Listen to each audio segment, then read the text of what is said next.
Okay, so we're going to continue our discussion of deviant behavior and its connection to social structure and everything that we finished with on Wednesday of last week. So what did I tell you to tell me to start with today? Okay, so we were talking about Robert Merton, who's a very famous sociologist. He's a functionalist. So he looks at society on the macro scale, and he looks at society as though it's made up of interconnecting parts that support each other and keep society stable and orderly moving forward. That's his general view of society. So he was interested in one particular component of social structure, which is deviant behavior. There seems to be deviant behavior that just exists as part of our social life, and it isn't going away anytime soon. It's always been around as far as anybody can observe, so it's got to be part of a stable and orderly structure moving forward. And he tried to figure out why. What from social structure could possibly promote or encourage people to be deviant when it seems like, doesn't it seem like following the acceptable side of norms, that seems like stability and order, right? But instead he noticed that a whole bunch of folks across the board, trends across the board are that you see a whole lot of deviant behavior going on. So what one thing from the social structure did he say could really promote deviant behavior across the board? What one major thing from the social structure did he say could do that? The American dream, thank you. I knew it was on the tip of your tongue. I could tell you wanted to say that to me. Yes, the American dream. That with all of the dynamics and pressure and motivations that are part of the American dream, he looked at that concept and said, if all of us go through our socialization process with this idea that we are supposed to try to achieve the dream, and the dream is following the norms of hard work, taking a lifetime to do it, and letting stuff pay off in the end, then we should have a stable, orderly society moving forward. But does everybody want the long, hard work? Does everybody want necessarily the wealth and riches? Not all of us want that on an individual level, and collectively, all of us together who go against that American dream idea, Robert Merton identified them as deviant in society. I noticed in some of your reaction papers this week that some of you correctly stated that deviant behavior does not always mean bad behavior or criminal behavior. Deviant behavior just means something that goes against the norm, something that goes against mainstream social acceptability, right? Okay, so today, what we're going to look at is we're going to use a different sociological theory, conflict theory today, to look at that mainstream idea of social acceptability and who is able to make the rules and enforce the rules, and therefore are some of us set up, I'm trying to be careful here so it doesn't sound like I'm talking in conspiracy theories, but are some of us kind of set up from birth? Do we inherit a deviant position in society because maybe we don't fit the mold that the powerful in society have established as normal? Okay, so let's get some notes here. We're going to talk about conflict theory. Let me erase these arrows first. We're going to talk about conflict theory and deviance.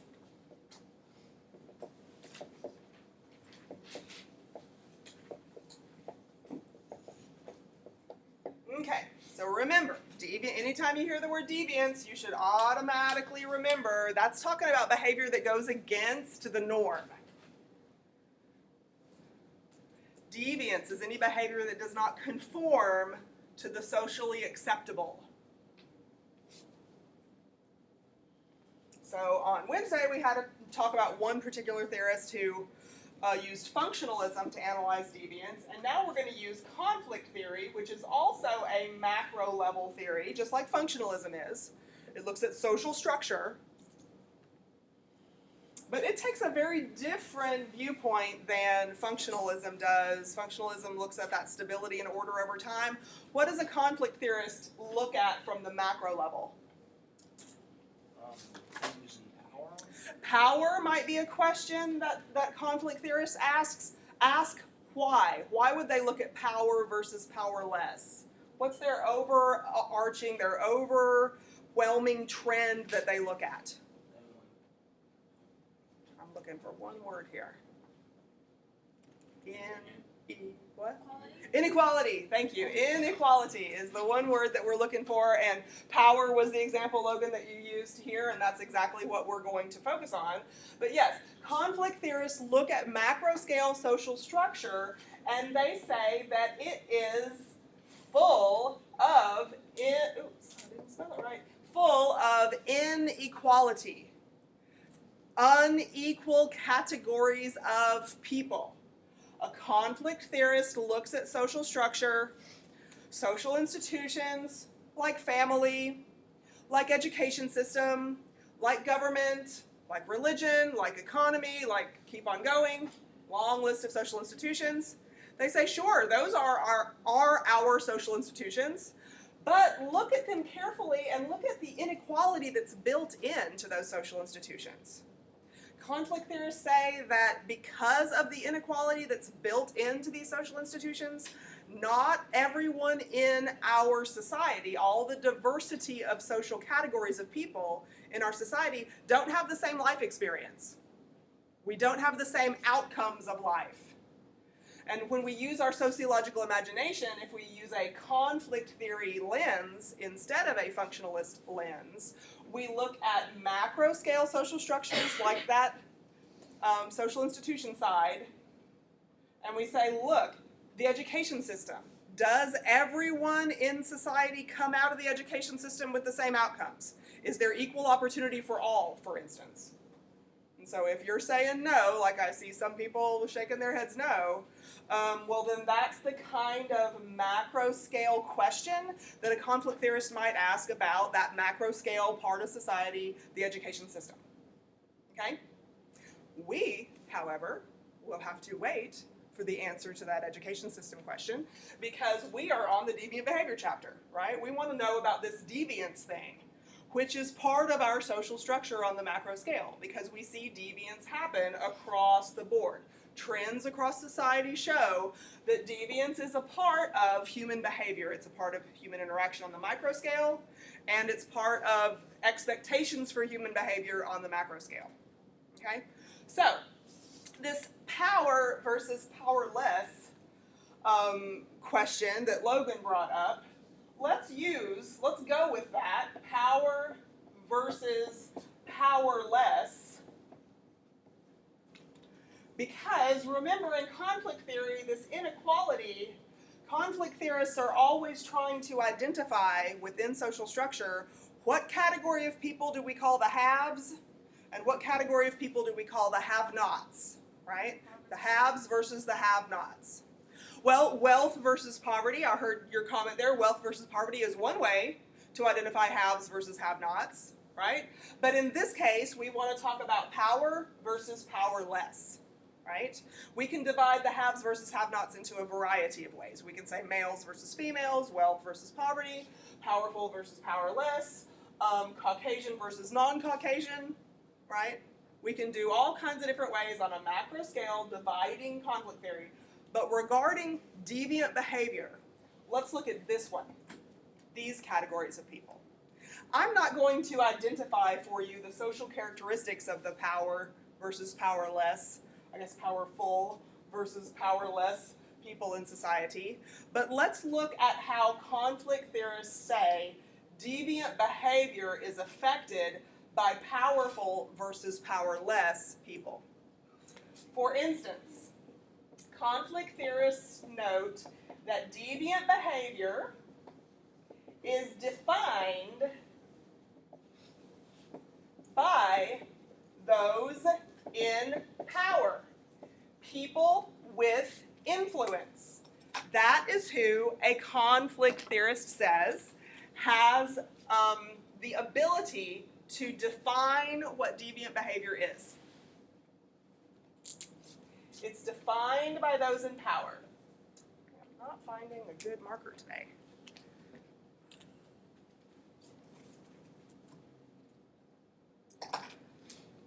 A Additionally, conflict theorists say that powerful people establish systems in society for enforcing their rules.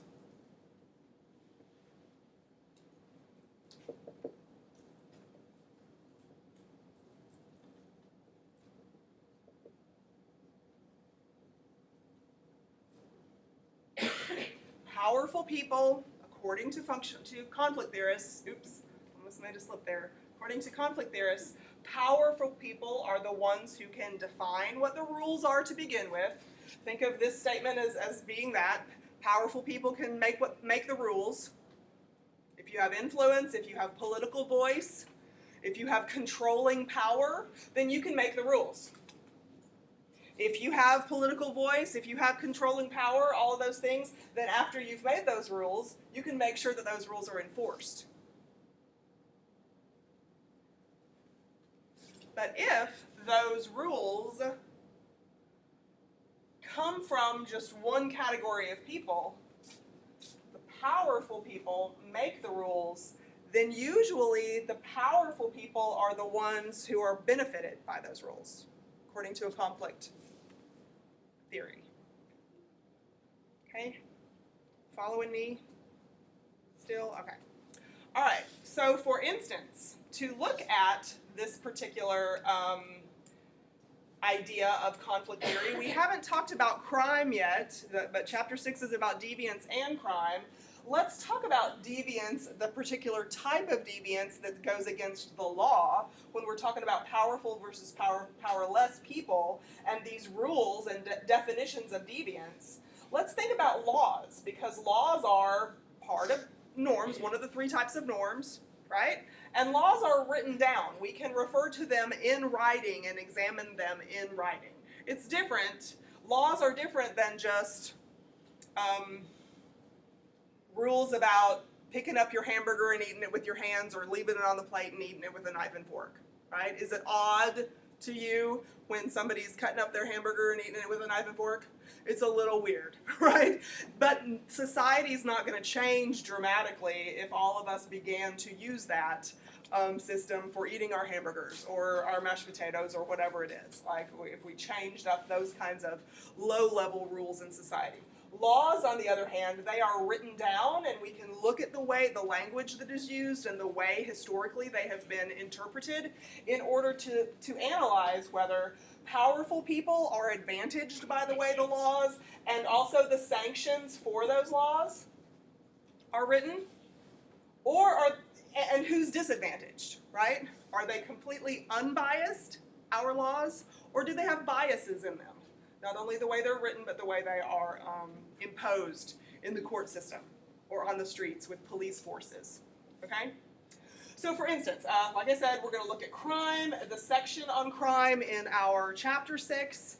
I don't know what page this is on, but it's toward the second half of the chapter where it talks about different kinds of crime. We're going to look at violent crime and property crime here in just a minute, but I want to kind of skip ahead in the kinds of crime that we're talking about here, because there's one particular point that I want to make about deviant behavior being defined by a particular people, and all of the rest of us have to follow their point of view.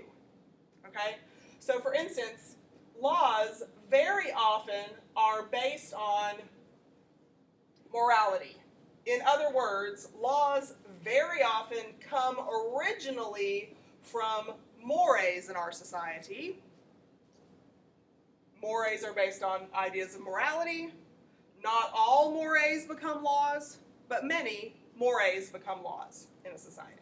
We can look at today we're going to look at several different crimes that perhaps came from mores to begin with. Okay? It's a crime not to wear your seatbelt while you're driving. Did y'all know that? That's not something that you can necessarily link directly to morality, right? It's in the laws, it's written down, but maybe it's more comes from a folkway than mores. It's wrong to kill somebody. That's written down. There's sanctions that are written down based on the circumstances to kill somebody. That comes originally from the United States idea of morality. Okay? So we're going to look at the morals kinds of laws here. Of course, is morality not subject to opinion? Morality is subject to the social institution called religion. So the religion of a society, in our case Christianity, is the foundation for the morality that's used in a society for all other stuff. So for instance, in countries that are Islamic instead of Christianity, there are different ideas about domestic violence, there's different ideas about murder, there's different, or maybe even the word murder isn't even used in some cases where a death intentionally occurs. So that morality is based on a different set of concepts from that religion that dominates in that area. Okay? So the answer to your question is yes, it's a little subjective, but it's a macro scale thing that everybody is subjected to in a society. Okay, so public order crimes are what I want to start with. Public order crimes, in the second half of your textbook, you will find a formal definition of what a public order crime is.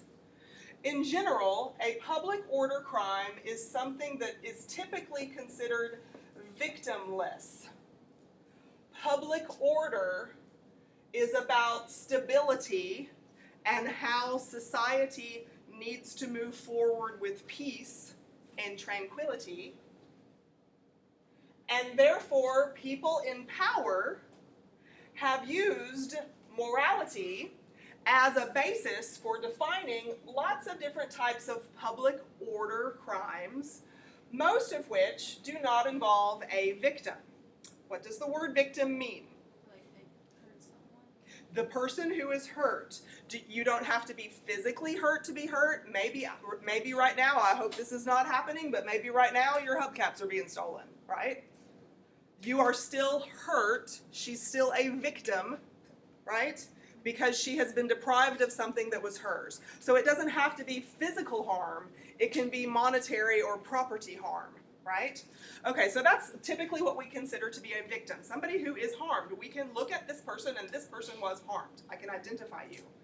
If we have a victimless crime, that means that whoever is participating in the activity that is defined as a crime was perhaps willing or unknowing about their participation violating a crime.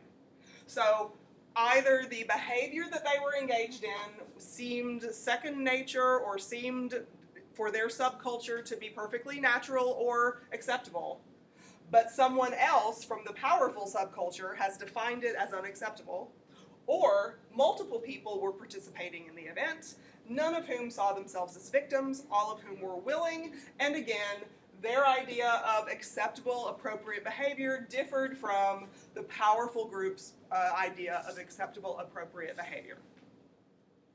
I have several examples of public order crimes to look at with the connection between morality and the powerful, but can you think of, from this description, can any of y'all think of an example? Is it like when another person goes steal at the mall and you're driving a car? No. If you are, okay, so the scenario is if you're like the getaway driver, no, that there's a victim that you are participating in the harm of. So if I run into Kroger, shoplift, you drive me away, you're participating in the victim, in victimizing the person who I've stolen from. So no, we're not talking about like what's that called? Accessory to a crime. We're not talking about that, but good start, yes.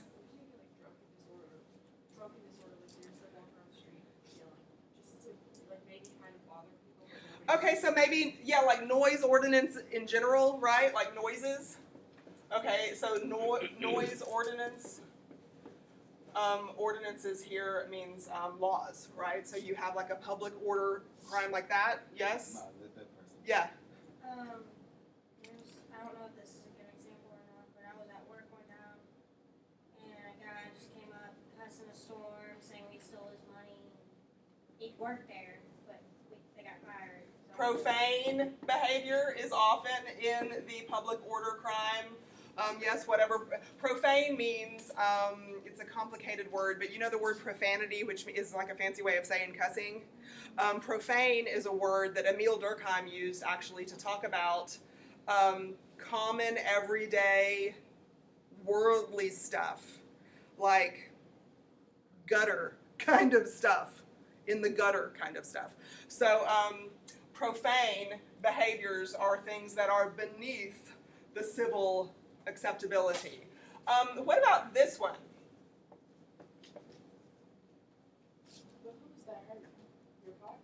I'm sorry? Oh, you asked who does it hurt? That's my entire the gambling example. That's my entire point here. That's a conflict theorist's entire point here, because this word victimless implies exactly that, Zori. There is no one necessarily, not one person who's hurt by it necessarily. That you can see someone was damaged physically or property-wise by the fact that this took place. However, gambling is something that is in the law, and does it have anything to do with morality? Like what? In Christianity, what? That says gambling is wrong. Yeah, there's a lot of different passages in the Christian Bible and in Christian teaching that say gambling is wrong, right? And that's putting it mildly. Sometimes people will say it's the devil's work, right? So gambling, though, if you've got a poker game every other Thursday night in a different person's living room, and you're willingly going there, and you're willingly plopping down your $5, and you're willingly participating, and you know that you could lose the whole 50 or however much you came in with, but you're willing to do it, you are violating the law that someone else has established as the law, using a set of laws that was based on morality that might not necessarily fit your particular point of view. Most of us see, and I'm going to guess that when you said, who was that hurting when I wrote that on the board, most of us wouldn't necessarily see a Super Bowl pool or a March Madness pool at the office, for instance, where we bet on different teams and things, or where I'm told others bet on different things. I do not violate the law. Anyway, that kind of gambling is very often a friendly camaraderie kind of action. However, it is illegal according to the powers who have established it as against the law. What about this one? That's decent exposure. No, I'm saying, I'm saying like prostitution in a sense, because some of them be like half naked, you know what I'm saying? No, prostitution is you selling your body. I know that, but I know Indecent that. exposure is like you you walk up to missing the somebody in a trench coat and flash them. I'm saying, Yeah, I know what prostitution is. You soliciting. What I'm saying is they're half naked while they're doing this indecent exposure, like public. It could be as a public. Yeah, I hear you listing a whole lot of other items in the criminal code, and let's break this down to just the one that I'm listing here: prostitution, which of course has a certain gender bias to it. How many folks think that they know the sex of the person I'm talking about here? Who's the prostitute, male or female? Typically we assign this word to females. However, so sorry to let you know, there's just as many male prostitutes as there are female prostitutes. Okay? But let's go back. I heard Zori say something that I want to point out here, right? Like, this is one of the reasons why. Now, I am not talking about underage people being forced. I'm not talking about sex trafficking, right?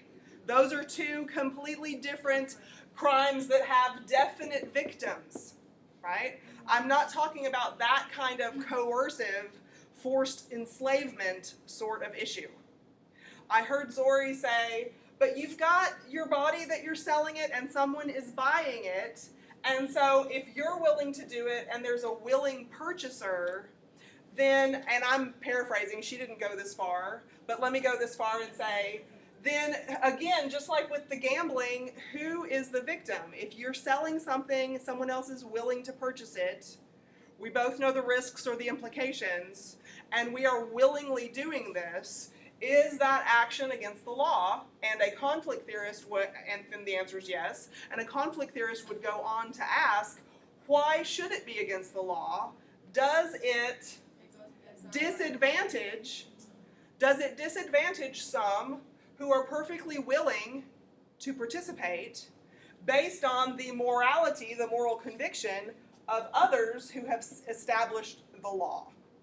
And should those kinds of crimes even be considered against the law? So would tax evasion be a victimless There, crime, or tax is evasion there- is not a victimless crime because there is an there is an obligation to, you are depriving like the general pool of, and I'm your victim and he's your victim and she's your victim if we unlawfully evade our taxes. There are legal ways to cut down on it, right? But unlawfully. So this is maybe a touchy one. I've got some like strong reactions from y'all in the room when I put the word prostitution up here.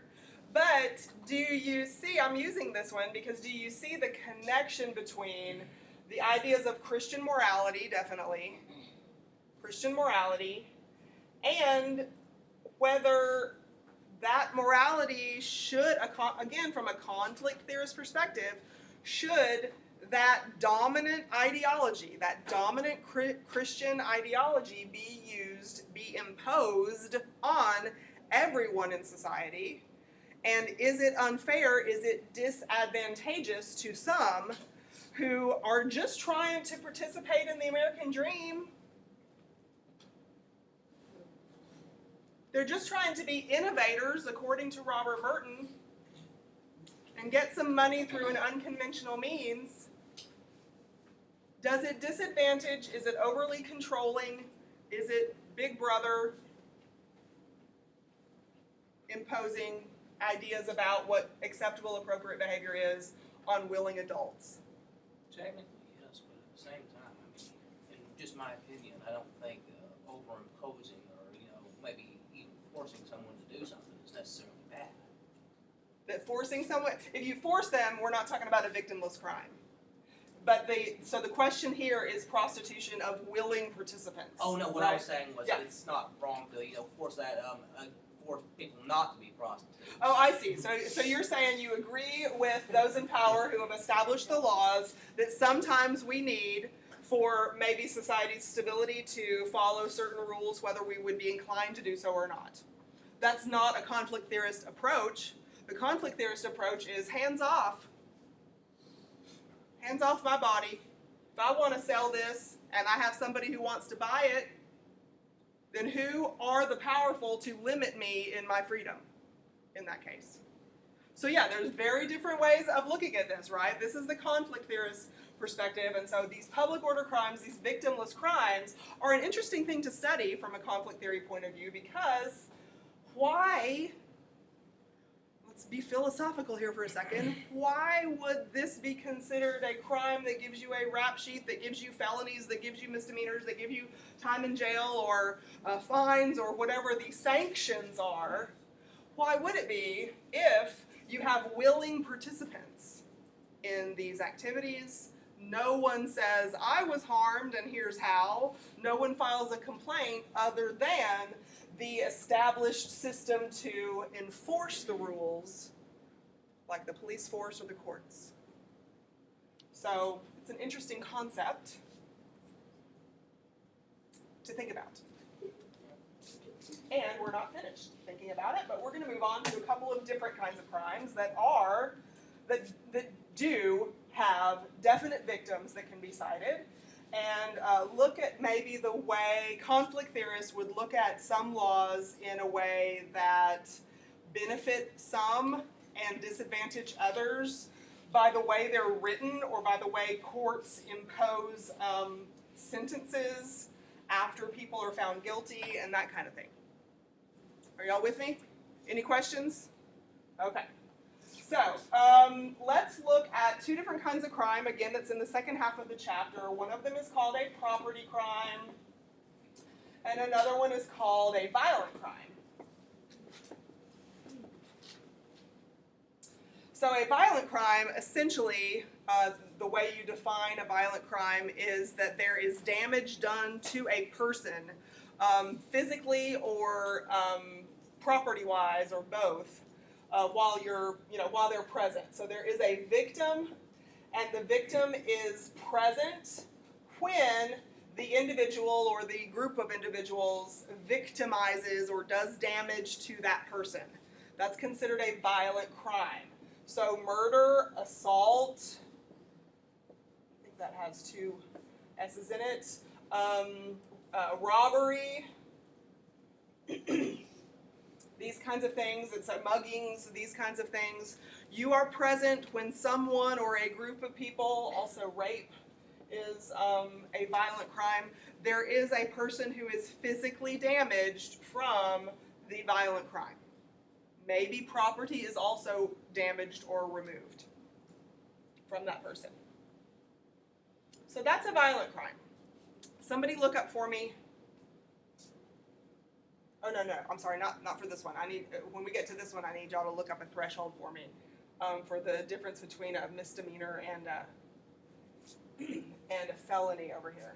But this is a violent crime. Violent crimes almost always have jail time associated with them if you are found guilty of this through the courts. There's almost always jail time.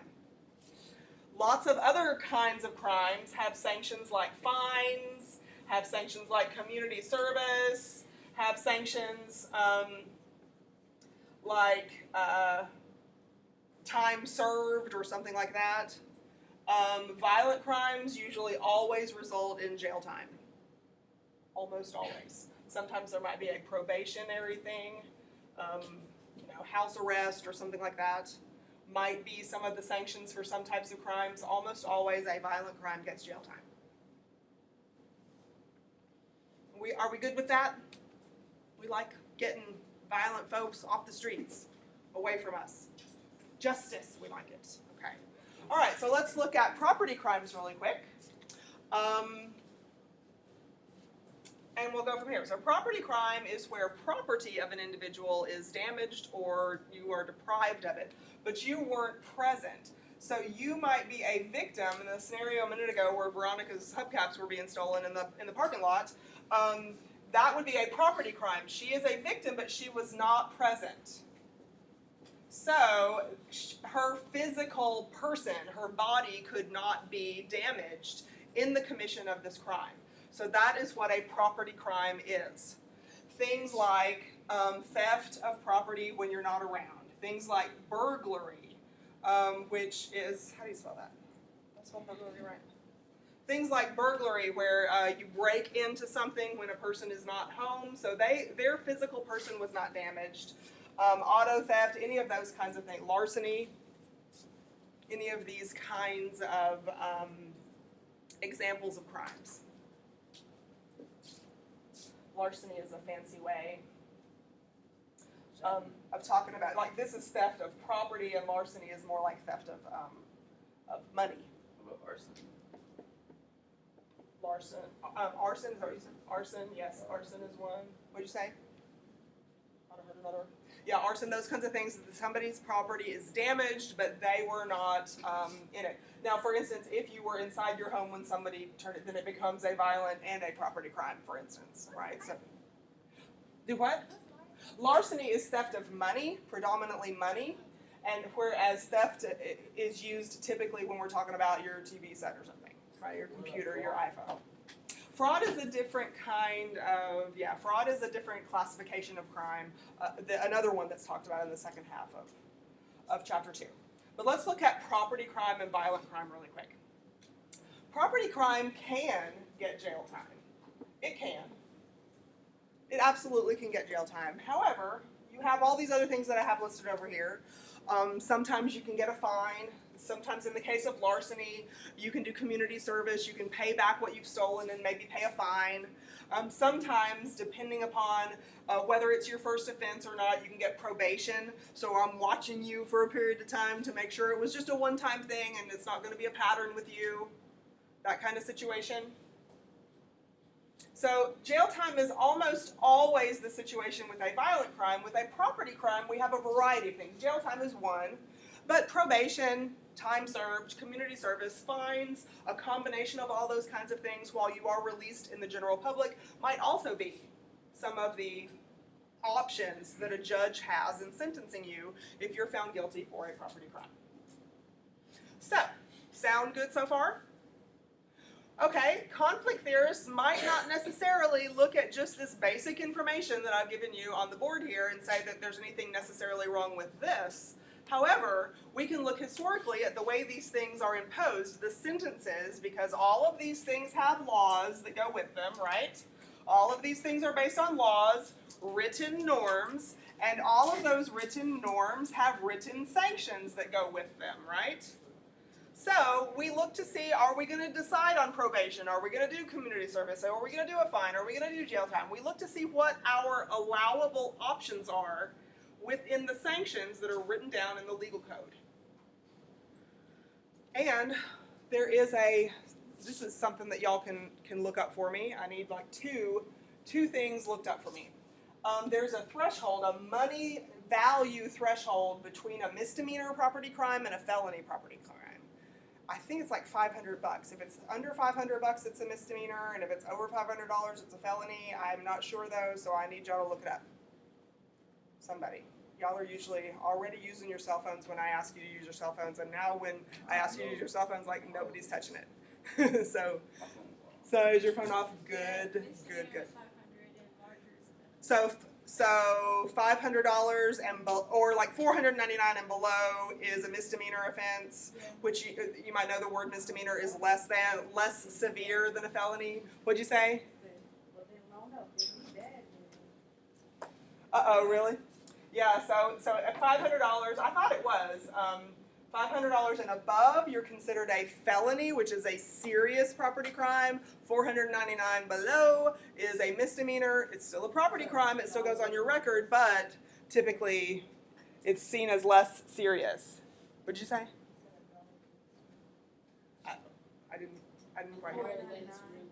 From being a misdemeanor and Yeah, exactly. So now we can maybe start with some eye rolling, because where does this come from, right? I mean, this is pretty, think about the iPhones these days, right? I mean, what's an iPhone 10 still cost? I mean, there's like 2-3 iPhones past that, and you still pay like $600 for just your iPhone 10, right? A revamped one. So this is really easy. I mean, my goodness, if we stole Madison's backpack right now, don't steal Madison's backpack. But with all the textbooks she's got in there and everything else that's probably in there, maybe a graphing calculator and all this kind of stuff, you're probably at this threshold with her backpack, right? Probably, for any of our stuff, just in this room. So this is in other words, this is an easy threshold to meet, okay? Between misdemeanor and felony here. There was just last week on the news, here's something else you can look up. There was some kind of county official in Hot Springs who charged $300,000 on her county credit card. You and whoever lives in Garland County, I think it was Garland County, whoever lives there is a taxpayer, and so the taxpayers were the victims in this particular thing. She was sentenced to something like community service and paying stuff back, if I'm not mistaken. Y'all have to look this up. She will write And then there's, receipts or something like that? I can't, this is the thing, you could probably Google dog tuxedo and it would probably come up, because one of the things that she charged on this county credit card that was supposed to be for taxpayer benefit, she bought her dog a tuxedo to wear to some party, if I remember correctly. Right, I mean, we're shaking our heads, we're rolling our eyes, we're thinking, what the heck, right? And it was something like $300,000. But it came, and it happened 2 or 3 years ago, but it came back up in the news last week because she was resentenced, or she's on probation and she may or may not have violated this probation. And on the same day that the judge heard her argument, they were also hearing about a guy who stole $70 worth, $70 worth of lottery tickets from the Arkansas Scholarship Lottery. And so is this a felony or a misdemeanor? Misdemeanor, according to our threshold over here. But this fellow had a string of misdemeanors, 2 or 3 misdemeanors that he already had on his record. Maybe there was a felony in there because it's really easy to hit the felony mark. I mean, you can just steal somebody's eyeglasses and you're at the felony mark because it costs more than $500 to replace them, right? So this guy got something like 3 years in prison. Is anybody looking this up? Google something about stealing $70 of lottery tickets. I don't remember his name, but it was just in the news. Yeah. It's something completely different. Yeah. But recently, I heard on NPR that some guy got taken to jail for a misdemeanor offense. Yeah. Had a cell phone on him, and asked the guards if he could charge his cell phone, and he got charged with a felony for another- having his cell phone. For having his cell phone with And he- him. and he got sentenced to 10 years. For that felony of having a cell phone with him when he was arrested. Yeah, I mean, there's all, yes. So look at all these little loopholes, look at all these little details in the law that can, so typically, for a misdemeanor, you would not get this jail time, you would probably get a slap on the hand, and you'd probably get probation or community service, maybe a fine. Maybe you wouldn't even get probation because it's like, you know, you're not gonna have that yet. But this particular guy, I think it was $70 of lottery tickets, and because it was maybe like his third guilty plea or something, he's getting jail time. I want to say it's like 3 years if I'm remembering correctly. And she, this county official who stole like $300,000, somewhere in that ballpark, who's on probation. And I think what she was back in the news for was because part of her probation was she couldn't leave the county or she couldn't leave the state or something. And she did. So now she's back in the news. So why at 300, a conflict theorist is going to ask, why at 300,000, with all the taxpayers as the victims, was this woman out of jail? And this fellow, many victims because it's the scholarship lottery, but look at the dollar amount. And let's look to see whether these laws that are written down and the sanctions that go with them are enforced and applied equally across races, across genders, across zip codes, and that kind of thing. Yes, sir. Thank you for waiting. Sorry. No, it's okay.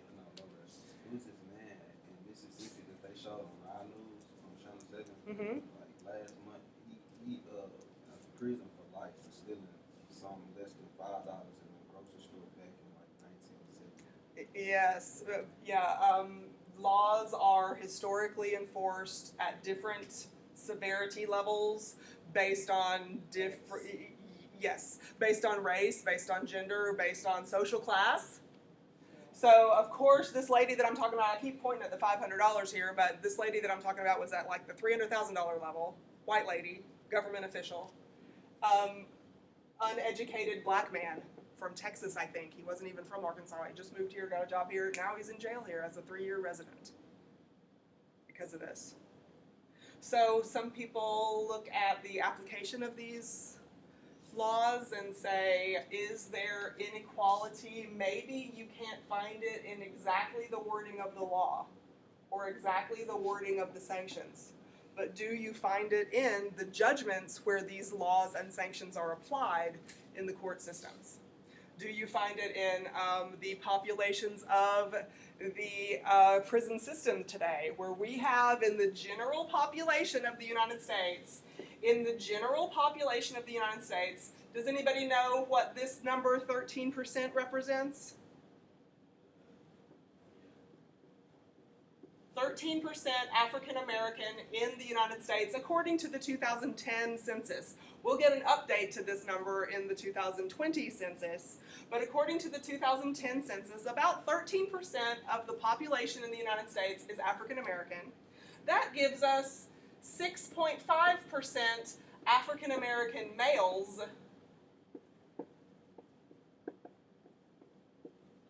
in the general U.S. population, 6.5%. If, according to conflict theorists and their evaluation of this situation, if laws and sanctions were written and enforced equitably, what does equity mean? Equality. Then conflict theorists argue that you would only see about 6.5% or not more than 13% of the U.S. prison systems African Americans. Somebody look that up. What is the population of the prison systems broken down on race?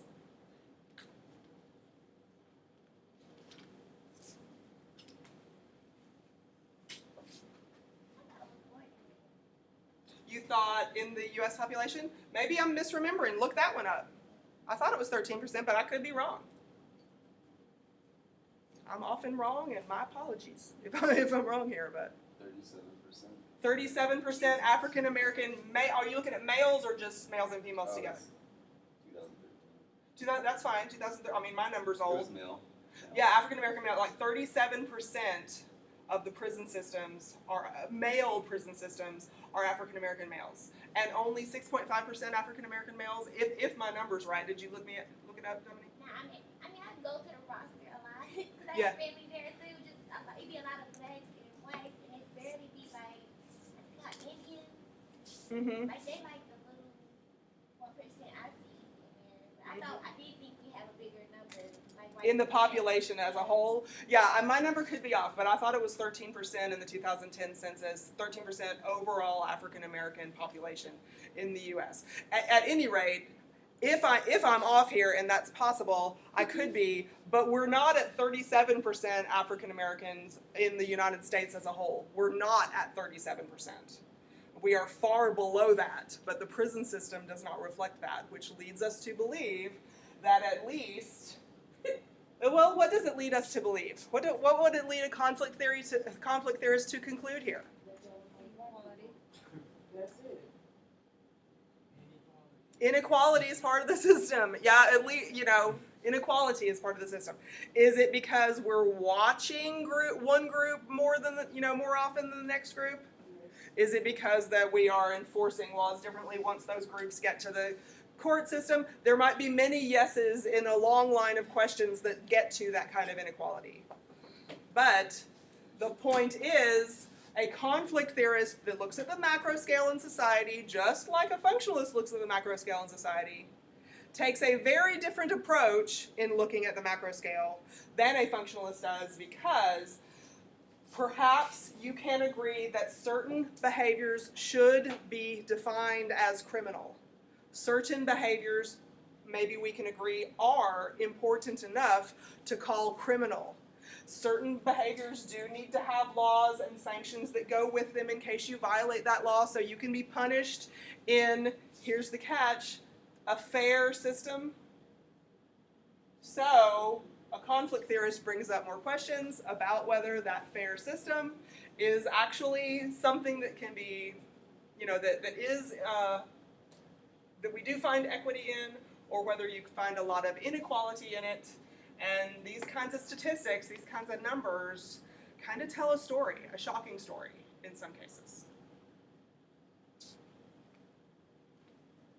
Questions or other comments?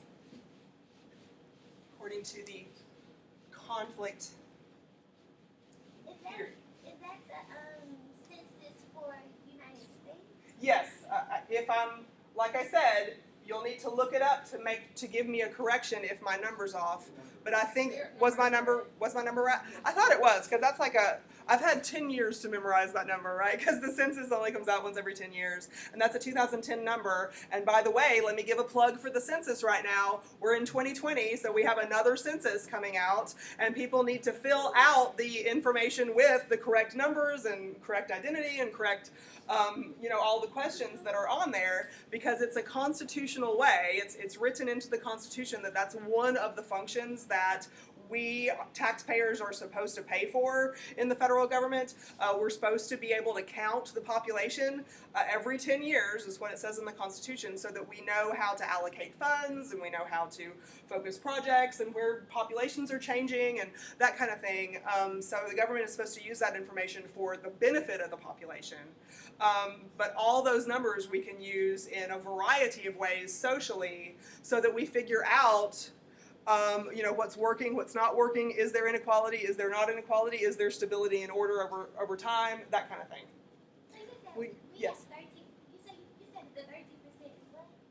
The 13% is African American population in the United States population. So we have, again, according to the last census, I think it was 342 million people in the United States, if I remember correctly. We'll get an update to that population, an official government update to that population. Just a second, to make your comments. Just a second. We'll get that update at the end of this year or next. It'll take the information this year. It'll take about a year to crunch all those numbers, and we'll figure out what is our new population. and what's our new composition. But yeah, in 2010, it was 13% of that 342 million people, 13% was African American. And so I broke it down, halved that to say, okay, well then there's half females and half males. It's not quite half, but we just made the math easy and broke it down to half.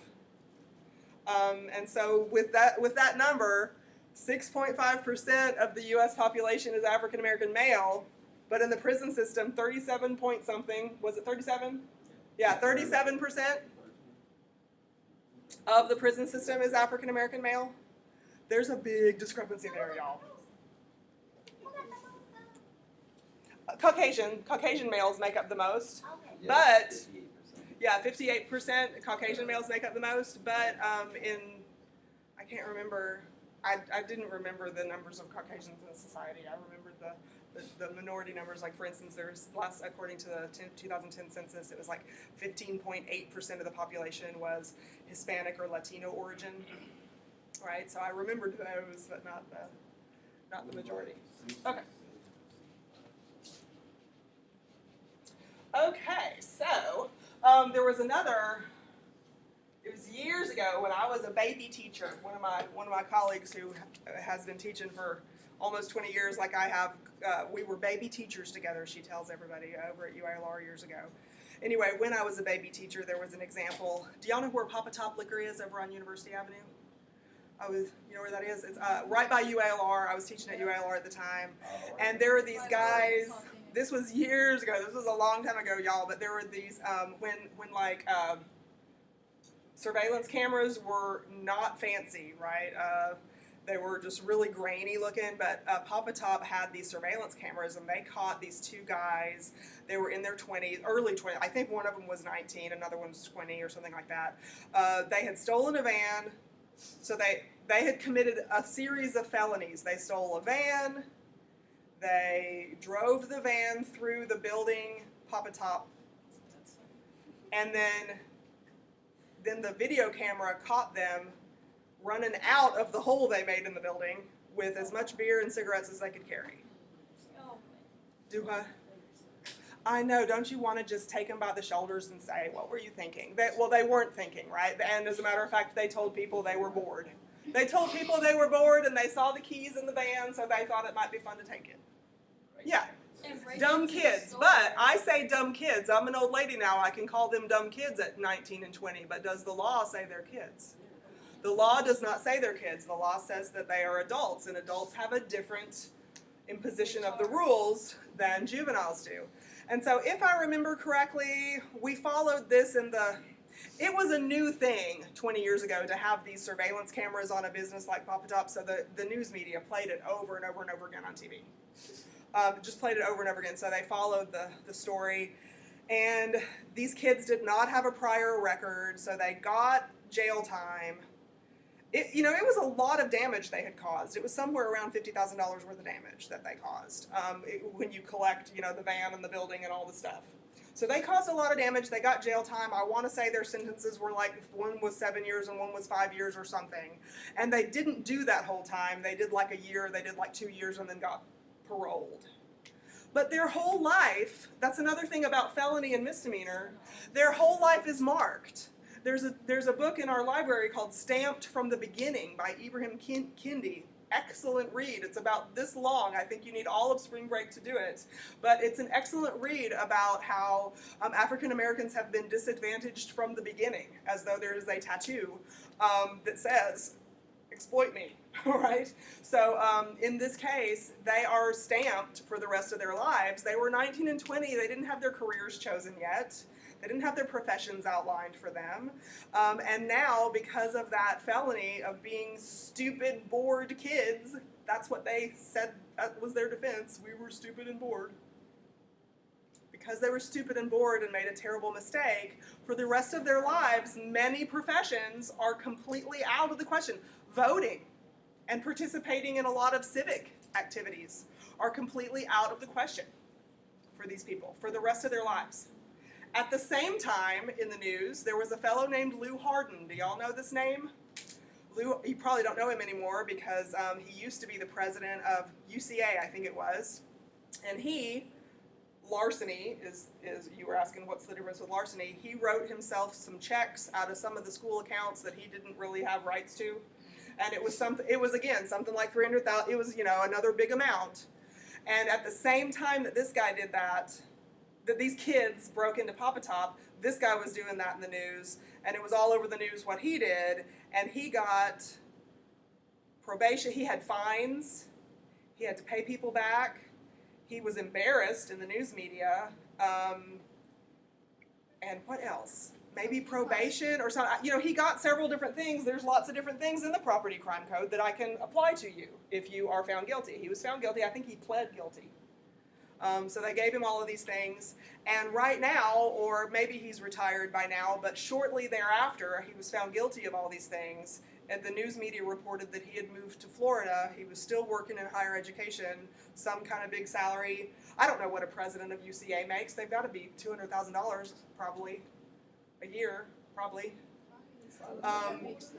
And so he was making that already. He stole about that, or maybe twice that much, and had to pay it back. Had embarrassment, but now he's doing essentially the same job, a lesser job, in a university someplace in Florida. Yeah.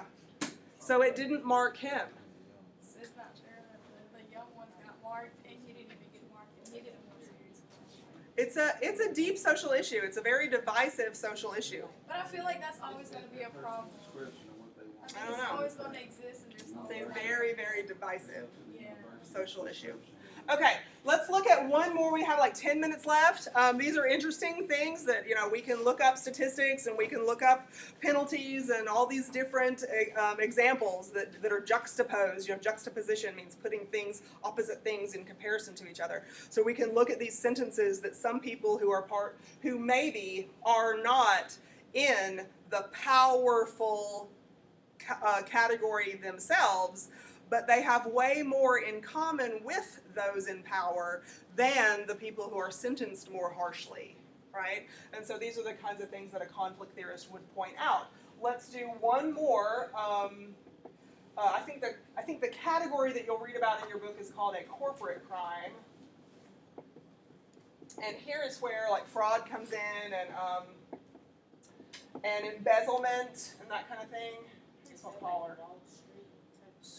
Yeah, that kind of insider trading and those kinds of things. Is that right? I think that's right. Okay, yeah. There are a few different types of corporate crimes listed in that section. When you're reading that in your textbook, I want to point out, or I want to discuss this concept called white-collar crime for just a second. First of all, have you heard this phrase before, white-collar as opposed to blue-collar? Yes. What are the distinctions between white-collar and blue-collar? White collar is typically jobs that pay more, that give you more money. So white collar, typically, okay, good. Let me start there instead of starting with crime. So these two phrases, I saw some of y'all indicate that you hadn't heard them before. Typically, we use this to be an adjective in front of the word job. And Logan, you're right. White collar jobs typically have higher pay.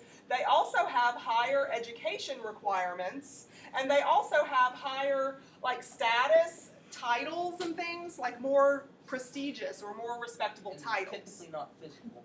And they're typically not manual labor. They typically are labor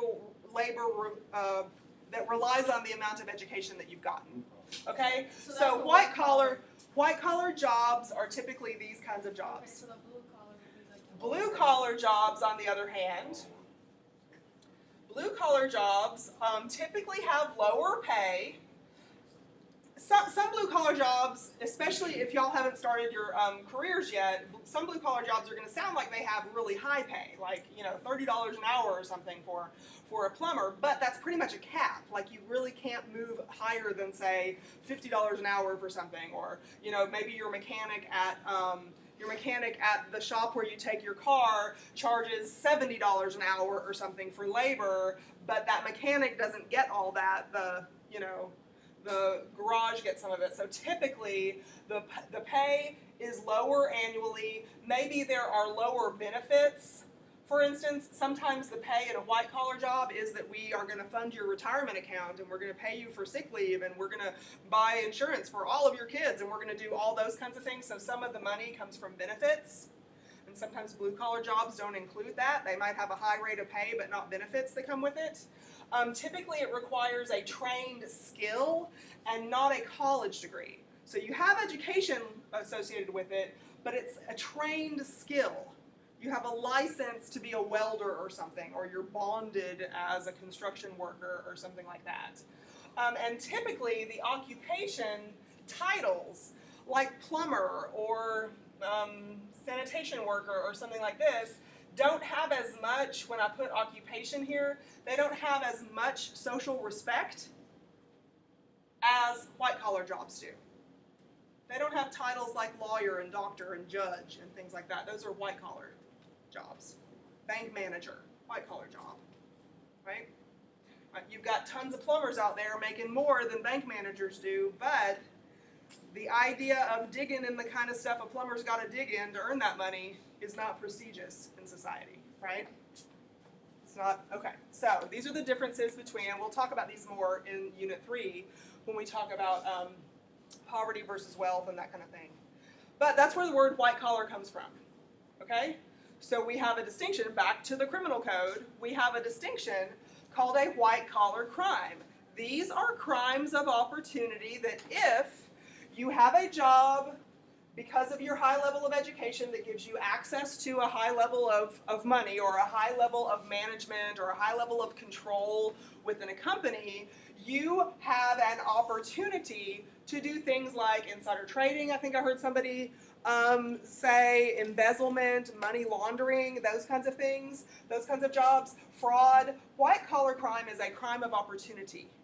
Martha Stewart, y'all know who that is? That was when y'all were babies. She was in jail for insider trading, I think it was. Yeah, I heard right? that. And so so I mean, it was unusual. She was actually made an example of when she was this high profile figure who was forced to go to jail, because usually these kinds of crimes, they are a crime of opportunity. Those kids who broke into Papa Top Liquor would never have an opportunity to do a white-collar crime because it requires high levels of education, occupation, and income in order to even qualify as a white-collar job, to have an opportunity to do a white-collar crime. And then when you look up, we're running out of time, so I will just say, I'm mentioning this because if you look up things like the penalties for victimless crimes, or those public order crimes that we're talking about, you will be marked, and it will follow you for the rest of your life, and probably many job options that you might have wanted to go into are limited because you have that felony conviction. Property crimes the same kind of way. People argue anybody across the social spectrum from wealth to poverty, people argue anybody can do a public order crime, anybody can do a property crime, anybody can do a violent crime, and so all those crimes are equal with equal sanctions imposed. But can all of us do this? No. And you might disagree. You might really disagree that the other criminal sanctions, the laws and the criminal sanctions are applied equally anyway. Although some people would argue that they are written in a way that would treat everyone equally in our society. Should, but maybe not necessarily. And conflict theorists really look and examine at these trends across the board to see whether we can identify situations where inequality is obvious. Okay, any questions? Okay, this video will be online later today, and that link for reaction papers and all that you will see soon. So thank you for your attention.